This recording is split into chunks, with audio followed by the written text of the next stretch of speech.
approached by DWARFLab asking me if I would do a review of their new product, the DWARF II Smart Telescope. Now I've agreed to this on the basis that I can do a totally unbiased review, but full disclosure here, they have sent me one of these telescopes free of charge. I do not have to return it. Now if you look on their website dwarflab.com, you'll see that the product is in production, but they're not shipping yet. They're due to be shipping them from February 2023. And the price at the moment says the price is $459 plus shipping, but there is a pre-order sale, so you can get it for $395 plus shipping. So what I'm going to do, I'm going to show you what's in the box. I'm going to learn how to use it and then show you how to operate the telescope and show you some images I've taken with it and tell you what I think of the product. So let's get started. So I've removed the outer packaging to reveal this white box, and we'll have a look and see what's inside it. So inside the box we get this, seems like a case wrapped in plastic, and another little cardboard box that says "See Further" on the top of it. Have a quick look at what's inside here.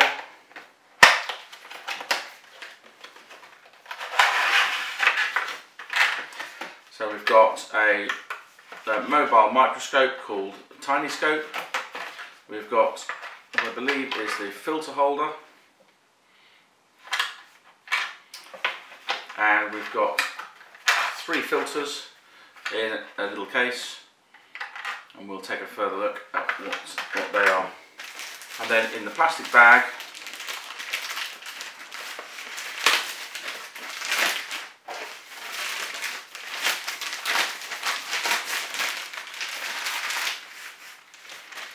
here we have a nice zip bag, a DwarfLab on the front, quite padded with a carry handle.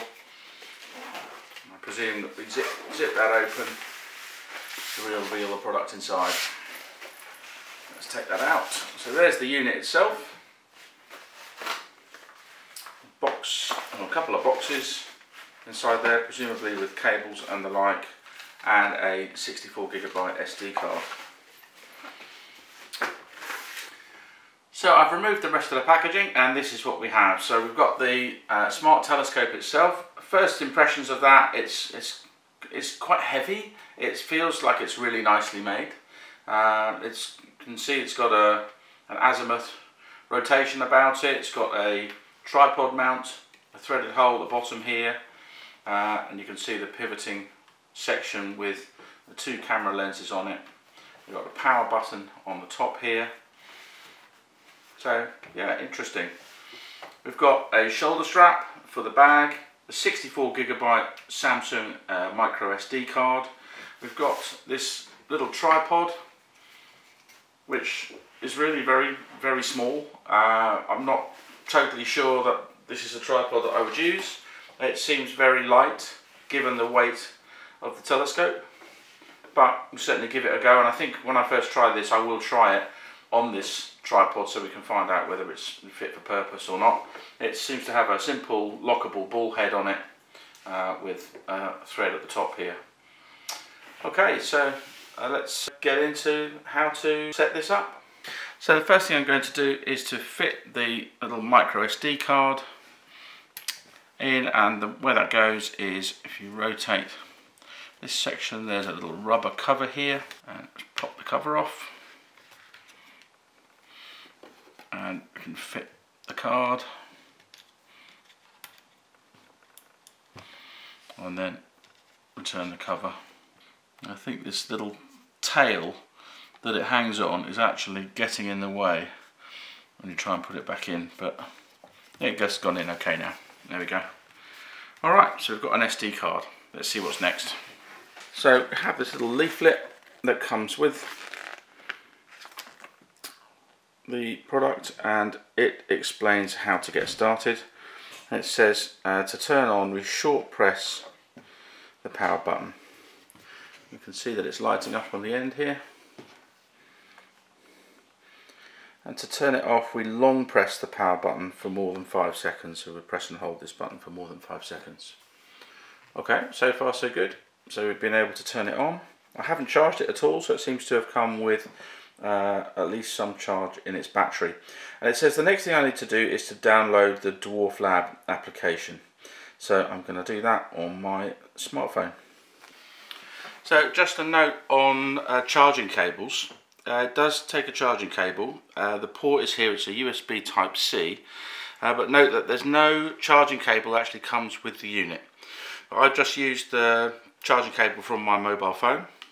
I can pop that in there, and you'll see I've got 3 bars of charge, or 2, and flashing on 3. And when it's fully charged, you have 4 lights that are all on steady. So that's how you charge the unit. The battery in it is actually a dedicated battery. It's in this compartment here, and it looks like this. It's quite an unusual looking battery.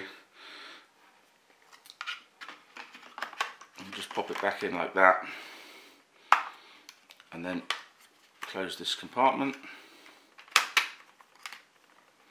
and there we go. So that's how you charge it. I've downloaded the app onto my Android phone, but note at the time I recorded this, the app was not available for iOS, for an iPhone, but I believe it's going to be in around about the middle of January 2023, so that's coming quite soon. So here's the app, and you just press connection. Better to turn the unit on first, and then it searches for the camera, it sees the camera, it takes a few seconds to connect.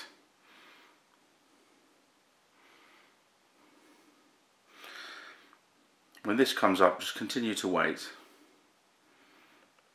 and eventually it will come up with the name of the unit. Don't be tempted to press connect at this point.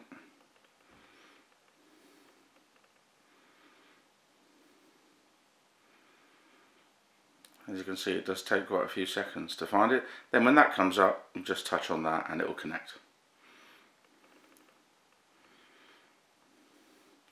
Connection successful, and then it goes into the app, and immediately comes up with this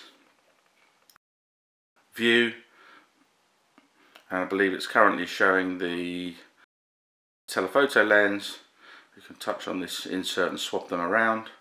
So that's the wide angle lens, that's the telephoto lens.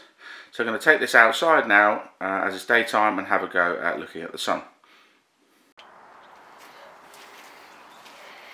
Okay, so here we are outside, and what I'm going to do, because it's the daytime, I'm going to be looking at the sun with the unit. I'm actually going to put the neutral density filters on. So we've got the filter carrier, and then there's 2 neutral density filters. So I'm going to screw these into the carrier.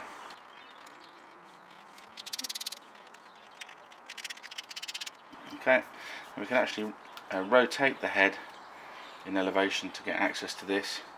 Pop it on, make sure it's the right way around. It won't actually attach magnetically unless it's the right way around. So we'll turn the unit on and connect it up to the app. So now what we can do here is to just experiment with the feature for moving the view around. So first of all, let's just be clear about which view we're actually looking at. Just this dot here, you can press and hold and then move and drag around to steer the camera. So you can see I'm steering up there, steering left,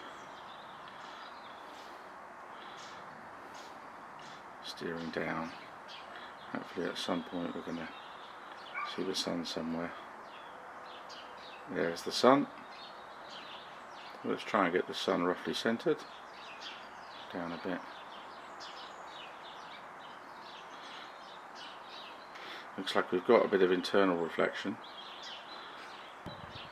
Okay, there we go. So now I can switch over to the telephoto and we can close this other view. So obviously we're overexposed on the sun at the moment. So what I'd like to do is change the settings. So we've got this feature button. Notice I'm in photo mode here. There's the focus here you touch on focus, you can adjust the focus, or you can press auto to do an autofocus. See if that succeeds. A little hard to tell if that's worked or not. And let's go into settings, and for the telephoto, okay, I can't quite see at the moment how to drop the exposure. What about S? Ah, S. I don't know why it says S. It should say EXP, then it would be obviously exposure, but S is the exposure. Maybe it's shutter speed, S for shutter speed. I would have changed that to EXP. So now we can change the exposure time.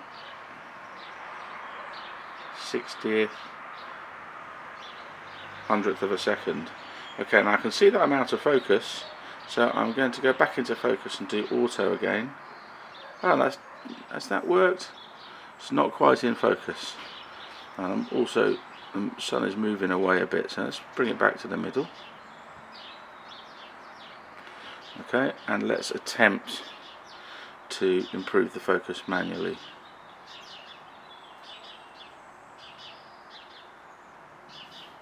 Can I zoom on this?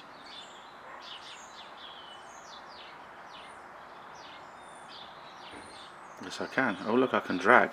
Ah, now I'm seeing some sunspots. That's really lovely. That's really nice. Let's try to zoom in some more. Oh yes. Oh, I'm really impressed by that. I want to take a picture now. Okay. There we go. So I'm going to take a picture. I'm just going to press the green button. Shoot success. I wonder if we can refine the focus a bit more.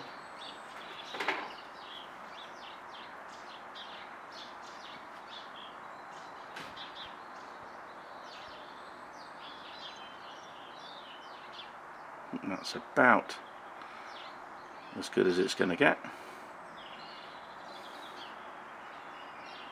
I like this ability to recenter just by moving with your finger, although it seems to be quantized, it seems to be in steps. I'd like it to go a little smaller than that. And let's take a picture. Shoot success.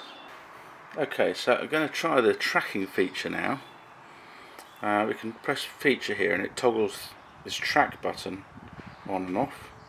And we've got the track button on, we can press track so it turns from white to green, and then we can drag a rectangle over the object we want to track, and that has pulled it back into the middle. So hopefully now it will keep the sun in the middle instead of me having to keep adjusting the pointing of the camera myself. So that's quite good. And I can do this in video mode or in photo mode, and I can switch between them without losing the tracking. So that's very good. So let's take a photo. We get shoot success. Take another one. Shoot success. We'll go to video and we'll shoot, let's say, 10 seconds of video. And there's a counter at the top that shows how much recording time has passed. 8, 9, 10 seconds of video. Okay, and now we can press album. It goes into the album, and here are all of the things that we've shot, both stills and video. You can go into just videos, just normal photos, or all. And I noticed there's also a section there for astrophoto, panoramas and burst photos, which no doubt will be coming back to later.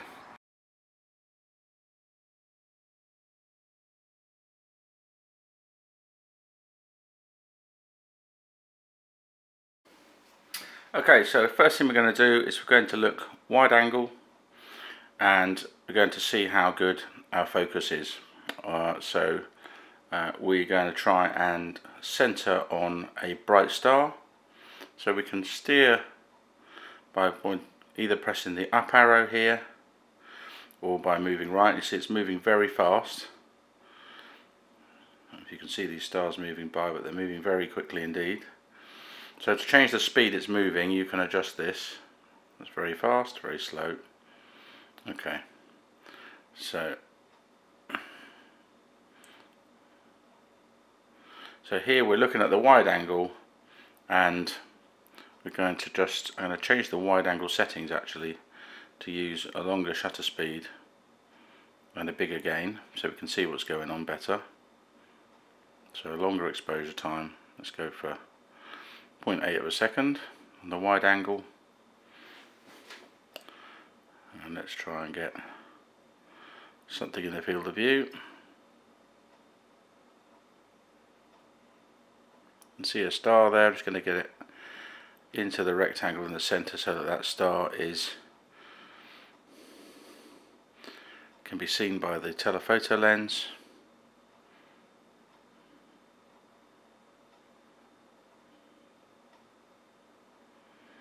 Okay, that looks great. So now I'm going to switch to the telephoto, hide the other one, and I'm going to zoom in because we want to get a good focus.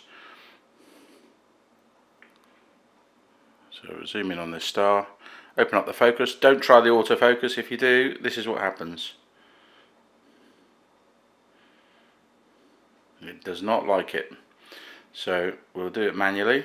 So I'm going to press plus. I'm looking to see if that disc is getting bigger or smaller.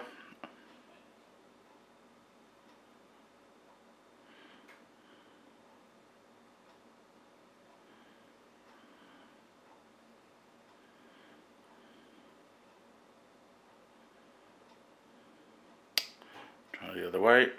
This can be quite fiddly. There we go. Oh, we've gone past it. Right, so go back now. We're getting close.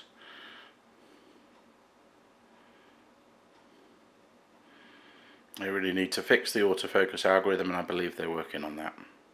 So we get this star as small as we can get it. That looks pretty good. So we'll zoom back out. I have noticed these funny striations here, the funny purple striations. Not quite sure what's causing those, but not too worried. So we're in focus now, so I'm now going to change to Astro mode and bring up feature, and I'm going to do calibration first. So it's failed to access the GPS location. Don't know why. It doesn't always fail, but I have put in my own location anyway, so it will use that as an alternative. Doesn't always get a fix. So it'll now take pictures to the left in the original direction and to the right. So 90 degrees left, the original location, and 90 degrees right. And it will plate solve those images to work out where they are in the sky. So here it's found some stars and is doing a first kind of calculation.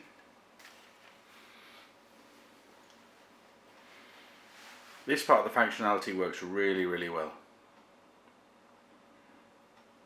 Okay, now it's in a second location. So it's effectively like star alignment, if you're familiar with that process in astrophotography. It's now doing the third location.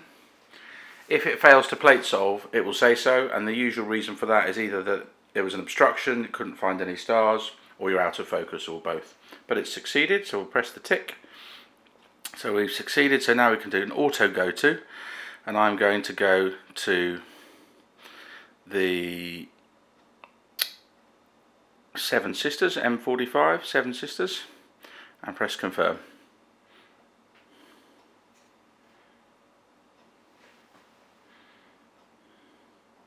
So it's close to the Seven Sisters. I can see that they're up here, but it's now doing a plate solve, and hopefully it'll see that it's slightly off and it'll correct its pointing. There you can see it's pulling it in. Lovely. So it's now centered on the Seven Sisters, which is great. Now we go to more, and we can say how many frames we want to do, and I'm going to choose 100. Binning is fixed at 2x2, format is TIFF at the moment, and display is stacked. That's fine. Confirm. Not doing any kind of stretch, so we'll close feature now. So we are now ready to start imaging. Hopefully it is now tracking, so I guess we could zoom in on here. Before we start imaging, we need to do one more thing, and that is to change the telephoto lens exposure time. So I'm going to go for 15 seconds and a gain of 60. Okay. And I'm going to hit go. So it says astrophotography shooting. That means it started a sequence of 100 images. So you see the total it's going to do is 100. the current number it's taken is 0 and the number that is stacked is 0. So after 15 seconds you'll see the current go up. There we go, so it's now taken one shot. You don't see a stacked image until it's taken 2 shots and stacked them. So we'll wait another 15 seconds. You'll see current go up to 2, and then shortly after stacked should rise to 1, and we should see our first stacked image, which will be quite noisy. It'll be 30 seconds worth. There we go. 30 seconds worth of imaging time. So now what we do is leave it taking pictures and stacking them, and we'll come back in a little while when that's done and see what the result is. So this is what it looks like after stacking 15 shots, now 16. When you're imaging targets that are close to the zenith, in other words close to straight up, you will get quite a lot of field rotation. So when it stacks you see these artifacts in the edges where it's rotated and where the stacks don't overlap. So you will lose a little bit of your image and have to crop that out later. That's because it's an alt azimuth mount effectively, so it's because the axes that it rotates around, it doesn't follow, or it can't follow without rotating the framing. It can't follow the sky as the Earth rotates without rotating the frame, and this gets worse the closer you get to zenith. But it's not too bad. So we've now stacked 17 shots and taken 23. So you notice the stacking is lagging a little bit behind the imaging. But I'll come back again when we get to about 50. Just a couple of other things to mention here. We've now stacked 37. So there's a display up here that shows you what percentage battery you've got left on the unit itself. We're currently at 85%. Can be a little hard to read that number. It's white against a bright green background. But yeah, that's just showing you. When it gets to about 5%, you're done. I had it at 5% and it turned itself off within seconds. On the SD card, it shows you the occupancy of the SD card, which is handy. And we've stacked 39 and taken 49 now, so I'll come back shortly. Another thing to mention here is that I've already created a dark library. And to do that, you put the unit camera down into the camera bag, zip it up, and then you press Astro Dark here and set it going. It takes about 10 minutes, and make sure it completes successfully, otherwise it won't create a complete library. If you don't do that, you get a lot of red, green and blue hot pixels that will then walk as you stack multiple frames across your image and makes a right mess. So you really need to create that dark library, and it does remember it. So I did that last time I used the unit, and I brought it out tonight and it's remembered the dark library and it's using it on these, so it removes the hot pixels. So you really just get signal and noise and the hot pixels are pretty much gone. You can see now we're approaching 50 frames. And in that top left corner we've got quite a lot of field rotation now. We're going to lose a fair bit of this image to cropping to get rid of that.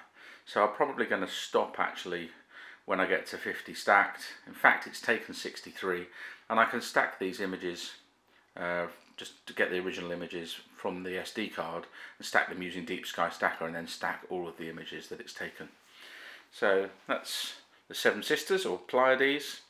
And I'm going to stop it now and we'll change the target. So I'm going to press stop. It says stopping, and a short while later, I think it finishes the current frame, I believe. There we are. Stop astrophotography shooting succeeded. Okay, so now what I'm going to do is choose a new target. So I'm going to press feature, go to, and then choose a different target. Okay, so I'm going to pick the M33, the triangular galaxy, hit confirm. Again, it will steer to the target, do a plate solve.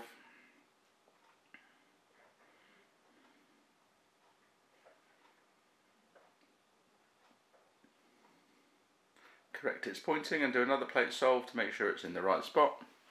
Okay, it's happy. Okay, fine. So again, I'm going to change the count to 50.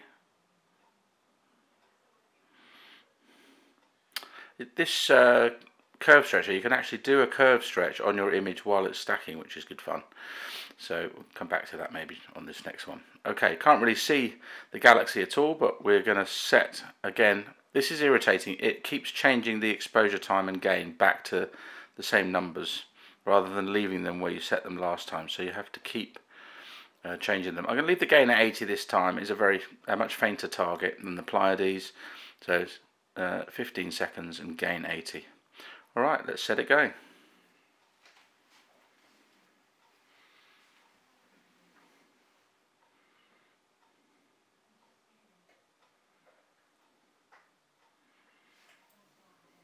Again, I'm just waiting for those first two shots to be taken so it can show us the first stack.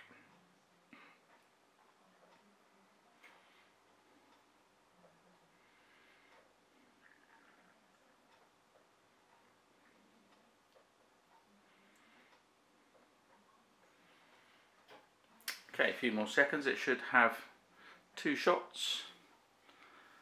There we go, and now it'll stack them and show us that first preview, and hopefully we'll get a glimpse of the Triangulum galaxy. There we go. We can see it. We can only really see the core of it here, so we really need to stack lots of data. So patience again is required to build up the image and get more and more details. We've got 3 stacked now.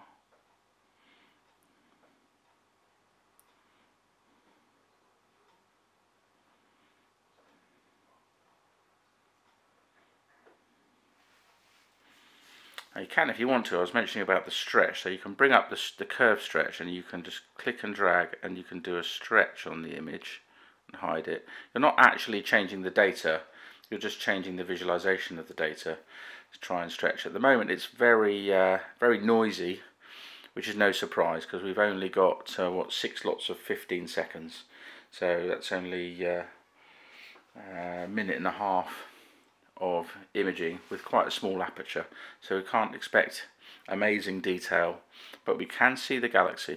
If you want to get rid of one of these non-nominal points, you just drag it off the top and it disappears and you're back to nominal. Press feature and it goes away. Okay, so I've taken 23, I've stacked 20, and we're gradually building up more and more detail in the fainter parts of Triangulum. But I'm going to stop it now because I don't want to run out of battery. I want to show some different targets, so I'm going to go and stop it, and I'm going to go and look at Andromeda next. Just let it finish.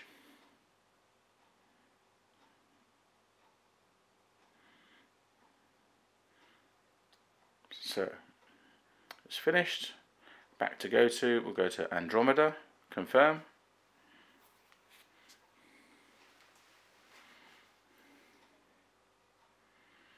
If they can make the autofocus work as well as the plate solving works, they really will have nailed it. The plate solving works really, really well. I've had no issues with getting the target centered, even when it doesn't find the GPS fix.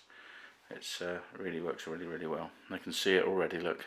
There it is. Okay, so again, got to remember to go back in and set the exposure time and gain again. Okay, and we'll set it going. Here comes the first stack. Nice big bright galaxy, Andromeda, and you can see already some of the dust lanes appearing. Okay, now it's stacked 4. Okay.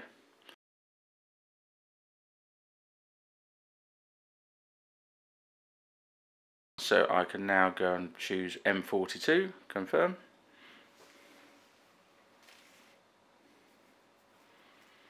And this ability to sort of hop around the sky looking at different things is really quite cool. It'd certainly be cool to show your mates if they've never done any astrophotography before, to see things in the night sky so quickly and easily with so little setup, and take those pictures home on the smartphone. It's really good. Just hide this feature now. Okay, so it's found M42, so we can now start our stacking process. Oh, and I've made the mistake, haven't I, of not changing the exposure time. So you'll see it's going to take really quick exposures, which is not what I want. So I'm going to stop that. I wish it didn't change the exposure time like that. Okay, it stopped. Exposure time back to 15 seconds. Gain, I'm going to go gain 60 on that one because it's got quite a bright core, and let's set it going. Okay, so exciting. We've got a couple of stacked frames on M42, and already we can see the main parts of the M42 nebula. That's really nice. Not sure I'm bang in focus, but if we had that autofocus, that would solve that problem. I'm sure that will come. Core's not too blown out. Pretty pleased with that. We've got 3 images stacked now. So I'm going to leave this for a little while, and we'll see how much it improves. So this is with 25 stacked images. You can see that the signal to noise ratio has really improved a lot. The noise has reduced quite a bit.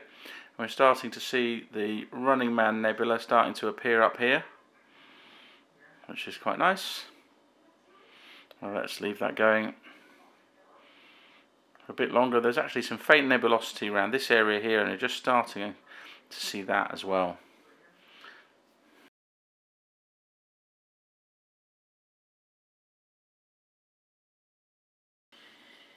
Okay, so if we press album, so when it says camera at the top, it's showing us images that are on the camera itself. We can click on individual ones. Sometimes they take a bit of time to load, and the preview takes time to load as well. But there's our shot with 50 stacked images. Very pleasing. Excellent. We've also got our that was the quick shot with the wrong exposure time. If you want to delete one, you click the tick up here, select it, and press the bin symbol, confirm, and it will remove it from the camera. Here's our Andromeda shot. Here's M33 Triangulum, and here's the Pleiades shot. Okay, so the first step in getting hold of your images, well, there's 2 ways of doing it. You can take the SD card out of the DwarfLab after you've turned it off, put it in an SD card reader on your PC and just read the pictures in that way. Or if you want to transfer them through the app, what you can do is select, let's say I want to bring these 4 images in. I tick them all and then press this symbol down here. That will now start the process of copying those images over to the phone. It would be nice if you actually saw a message saying that that process was starting, or giving you a progress bar, or telling you when it's complete, but it doesn't seem to happen that way. I never quite know how long to wait for them to come in. But anyway, what we can do is switch from camera to local and look at the pictures that we have locally, and you can see that it has now copied all 4 of those images into the phone. Now this is on the phone within the app, but it's not going to appear yet in your photo gallery. If you want to bring them into the photo gallery, you hit tick again. There's kind of a second stage of moving the pictures. So again, I can pick all 4 and now hit this symbol, this up arrow symbol here. Are you sure you want to export the selected photos and videos? Confirm. Export success. So that's much better. It gives you interaction, so you can actually see when it's done it. I can come out of the app now and go into gallery, and you'll see that now I've got the pictures in my gallery, and I can email them to my friends. I can crop them, or whatever I want to do. Well, I hope you found that an interesting insight into the Dwarf II. It's a fascinating little unit. I've never used anything like it before, and it was a really interesting experience. So thank you to DwarfLab for inviting me to try out their product and to do this review. The hardware of the unit is really excellent. It's very robust and solid, and it feels as though it's going to last for a long time. It didn't take me that long to learn how to use it. There were a few niggles along the way, but basically it was pretty quick. And now that I feel like I know how to use it, I can pop it outside and have it up and running in just a few minutes. Even the tripod, the little tripod that I was a bit skeptical about at first, is perfectly good and fit for purpose and very portable in that nice little carry case. So the hardware side is a big thumbs up. On the software side, there are aspects of the software that are really excellent, such as the go-to calibration and the go-to function itself. So locking onto the night sky, calibrating itself so it knows where everything is, and then finding an object so quickly is really very impressive.